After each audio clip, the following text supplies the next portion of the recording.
The transition from military to civilian life can be exciting and challenging. While most veterans are looking forward to this next chapter of their lives, some factors can make the transition more challenging and impact student veterans on your campus. Keep in mind this is not an exhaustive list, and not all veterans experience what we are sharing here. When veterans discharge from the military, the structure and security they had is no longer there. For some, this is the first time managing their own housing, schedules, jobs, healthcare, and finances, while integrating back into their families full-time.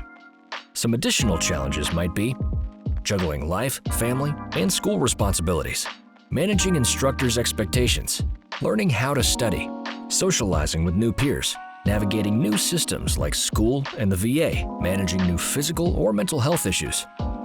For many veterans, this is also the first time they've been in a formal education system in many years, which could cause anxiety and insecurity.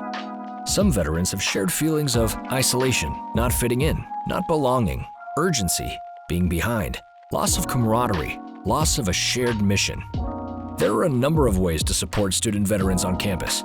We invite you to complete the additional training modules in this series for specific strategies and tips. For further information, visit the Veterans Resource Center VRC website at www.skylinecollege.edu/veterans.